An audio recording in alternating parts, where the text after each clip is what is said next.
દર્શક મિત્રો, આપ નિહાળી રહ્યા છો એસ લાઈવ ન્યૂઝ બુલેટિન। નજર નાખીએ અત્યાર સુધીના મુખ્ય સમાચારો પર। અભેદ સુરક્ષા વચ્ચે આસારામ અમદાવાદમાં આજે કોર્ટ સમક્ષ રજૂ કરાશે।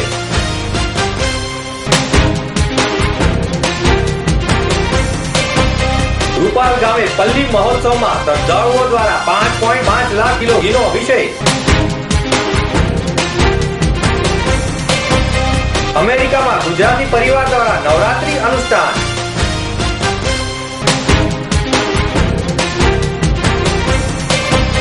અમેરિકામાં 170 ગ્રામ ફાફડાનો ભાવ $7 અને 180 ગ્રામ જલેબીનો ભાવ $8। ગુજરાતી ફિલ્મ આત્માની રજૂઆત।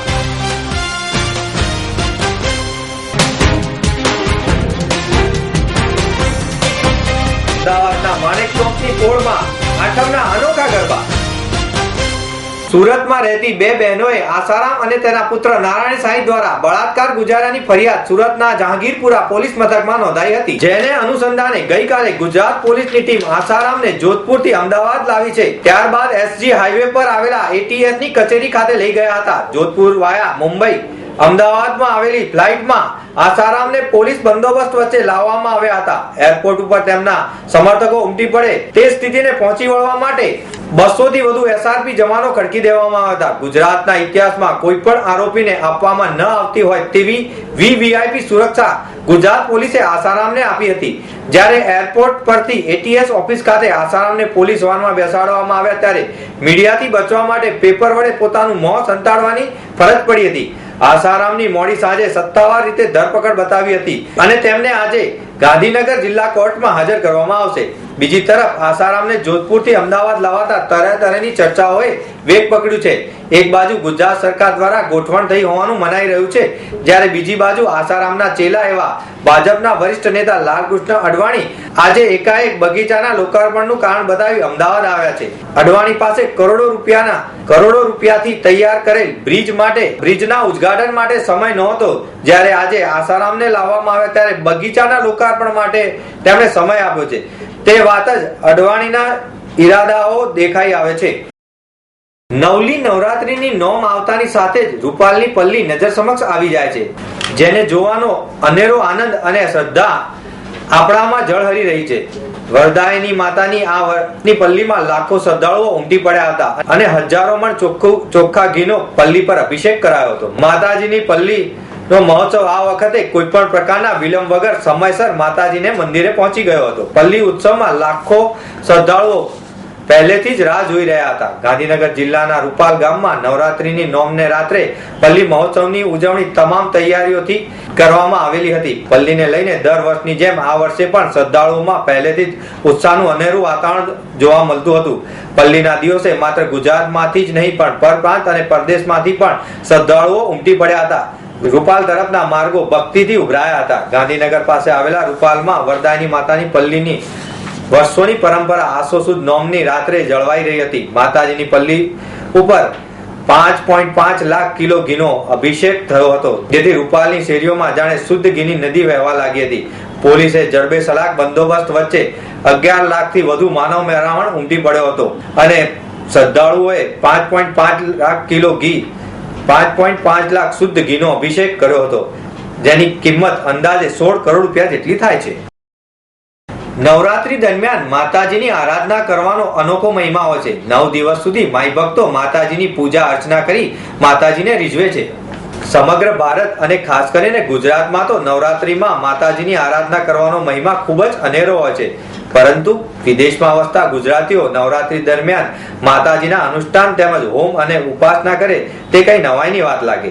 અમેરિકામાં છેલ્લા 20 વર્ષથી વસતા ઠાકર પરિવાર સંપૂર્ણ ભારતીય સંસ્કૃતિને અનુસરે છે। આ ગુજ્જુ પરિવાર અમેરિકામાં પોતાના કામમાં વ્યસ્ત હોવા છતાં નવરાત્રી આવે એટલે ઘરના નાનાથી માંડી મોટા સભ્યો માતાજીના અનુષ્ઠાનમાં જોડાય છે અને આ અનુષ્ઠાન દરમિયાન તેઓ ઉપવાસ તેમજ સવાર અને સાંજે માતાજીની આરતી અને પૂજા અચૂક કરે છે। તેઓ અમેરિકામાં પણ પોતાના ઘરે માતાજીની સ્થાપના કરે છે અને આઠમના દિવસે ઘરના તમામ સભ્યો ભેગા મળીને હવન કરે છે। અમેરિકા જેવા દેશમાં જ્યાં સંયુક્ત પરિવારની ભાવના ખૂબ જ ઓછી જોવા મળે છે, તેવા દેશમાં આ ગુજ્જુ ઠાકર પરિવાર કુટુંબના મોભી 3 પુત્રો, તેમની પુત્રવધુઓ તેમજ બાળકો સાથે મળીને માતાજીની આરાધના કરી આઠમના દિવસે હોમ કરે છે. આમ ભારતીય સંસ્કૃતિનું તેઓ અમેરિકામાં પણ જતન કરે છે. ફાફડા અને જલેબીનું નામ આવે અને તેમાં પણ ગુજરાતી હોય તો તેના મોંમાં પાણી આવ્યા વગર ન રહે. નવરાત્રીના છેલ્લા દિવસ એટલે દશેરાના દિવસે ગુજરાતમાં ફાફડા અને જલેબી ખાવાનો મહિમા છે. પરંતુ કહેવાય છે ને કે જ્યાં વસે ગુજરાતી ત્યાં સદાકાળ ગુજરાત, અને તેનું ખાનપાન પણ ત્યાં જોવા મળે છે. આજે અમે આપને અમેરિકામાં દશેરાના દિવસે ફાફડા અને જલેબી ખૂબ જ આકર્ષક પેકિંગમાં વેચાય છે તે બતાવીશું.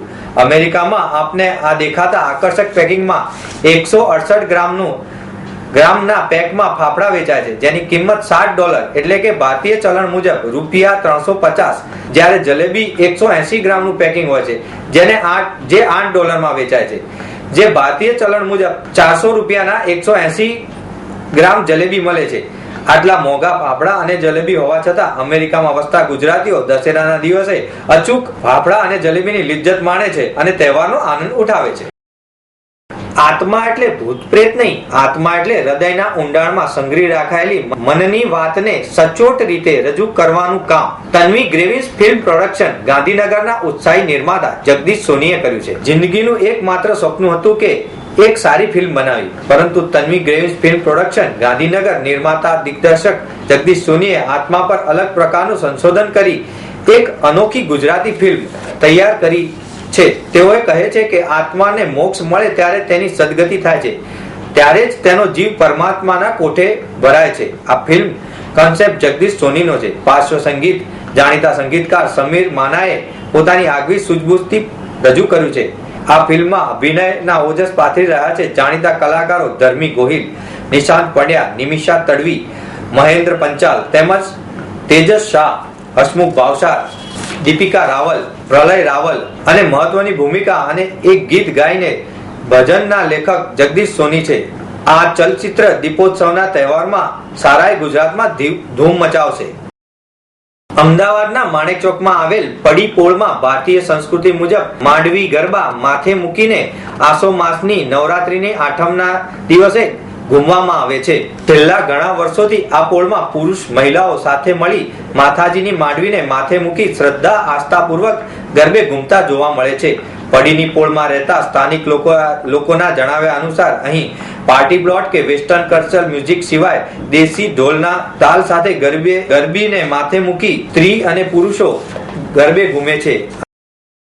वर्षों से हमारे यहाँ नवरात्रि का त्योहार मनाया जाता है और ये माता जी की पल्ली हम लाते हैं आठम को और आनंद से ये जो गरबा महोत्सव है उनका हम आनंद लेते हैं और हर्ष उल्लास से हम माता जी को यही प्रार्थना करते हैं कि सबके जीवन में सुख संपत्ति बनाए रखे और हमारे यहाँ जो व्यापारी बंधु है जो हमको ये साथ सहकार देते हैं और हमारे जो ये त्योहार हम जो मनाते हैं उसमें हमारे सहयोगी होते हैं, तो उनको भी आशीर्वाद है, उनके भी धंधे में बढ़ोतरी दे और ऐसे ही त्योहार हम मनाते रहे और माता जी का जो पल्ली का हम महोत्सव करते हैं तो वो हम करते रहे और माता जी का आशीर्वाद हमें मिलता रहे.